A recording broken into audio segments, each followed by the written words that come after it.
a very high praise, and I'm worried that I can't live up to it. And don't you believe a word में हिंदी बहुत अच्छी नहीं बोल सकती हूँ.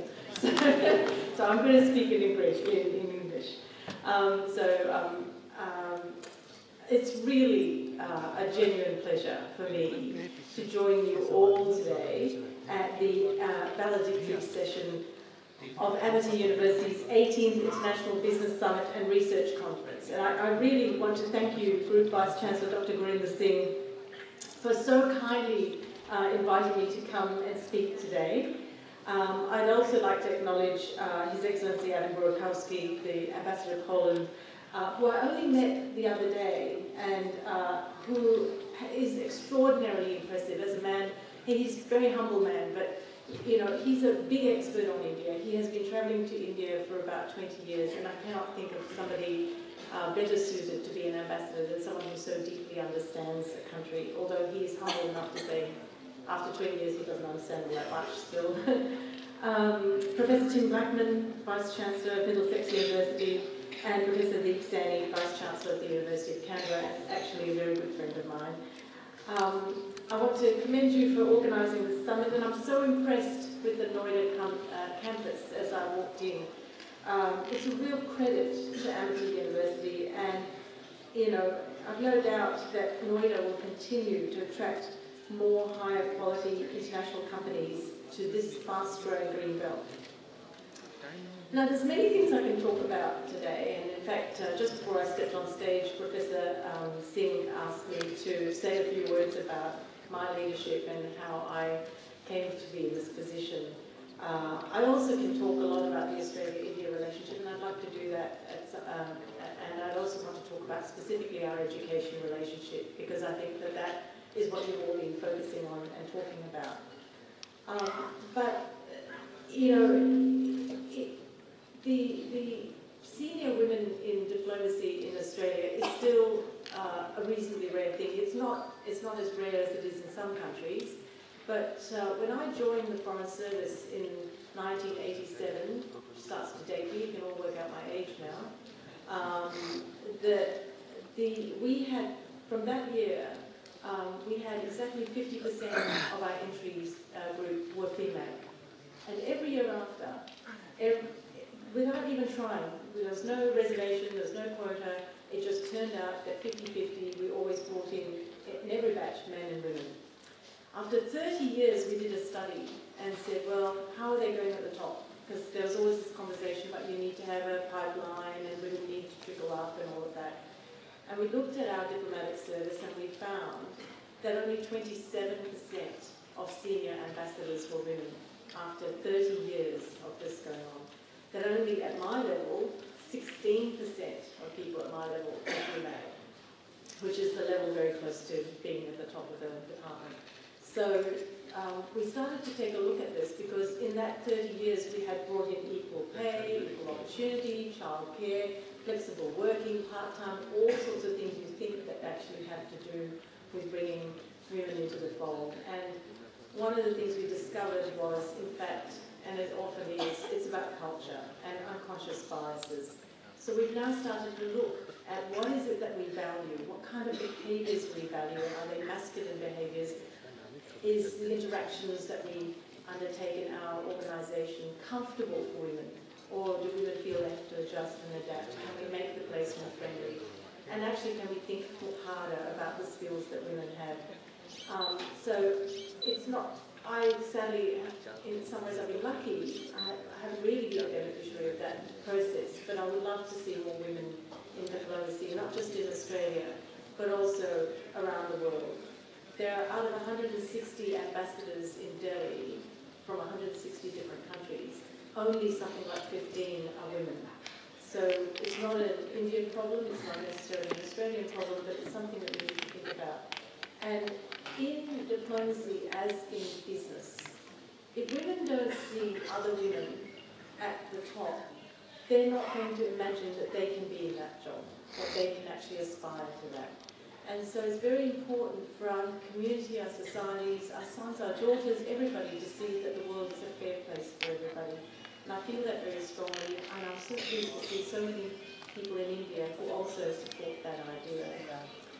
So I've been very lucky. I've had great mentors, I've had great opportunities, and I've had a very wonderful career in that sense.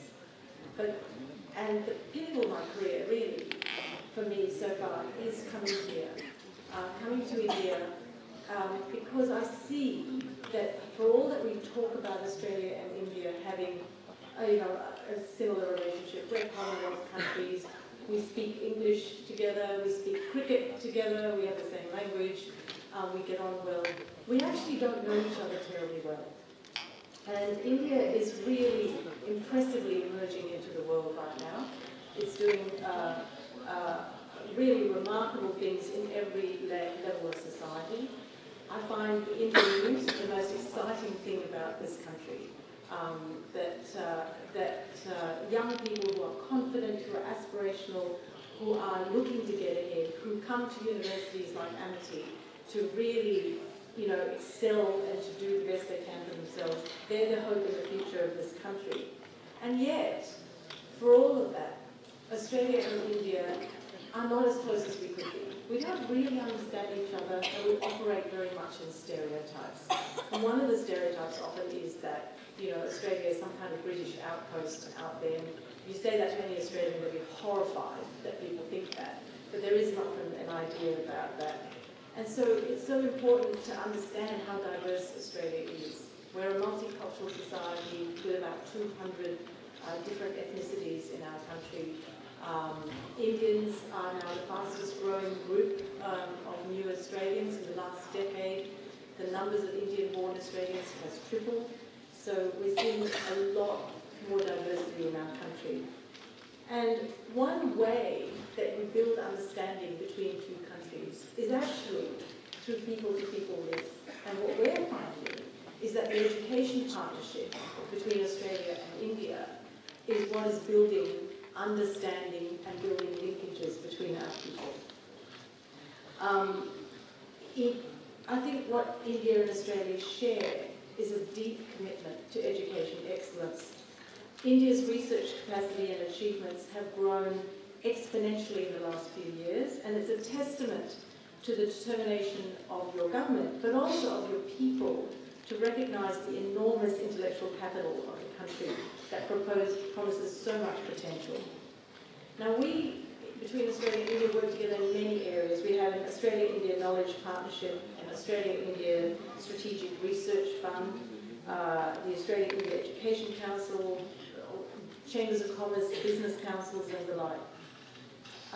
And in the last 12 months, I think what we've seen is a large number of interactions between the two countries. The pace of connect between Australia and India is growing, is getting faster.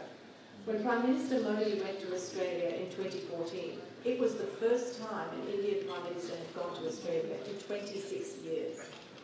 But we are now seeing more and more Indian ministers and senior leaders go to Australia. We're seeing more Australian leaders come to India. Last year, the Australian Prime Minister, Malcolm Turnbull, visited.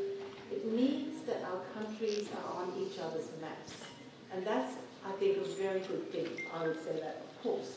But I really, if I have to say one objective of my term here, it is to leave behind a sense that Australians and Indians understand each other a lot better.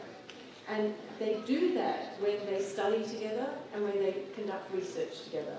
And those two things are really important. So let me say something about research. Both countries are collaborating a huge amount on research. Already over 1,000 PhD students from India are enrolled in Australia, and almost 30,000 Indian students are choosing Australian universities to complete their master's degrees. We welcome these students. They bring diversity to our campuses. They build very important people-to-people links, not just while they are there, but for the remainder of their lives. And they help contribute to our knowledge communities. Joint research collaboration is also where Australian and Indian students can work together to create networks for better resolving joint challenges.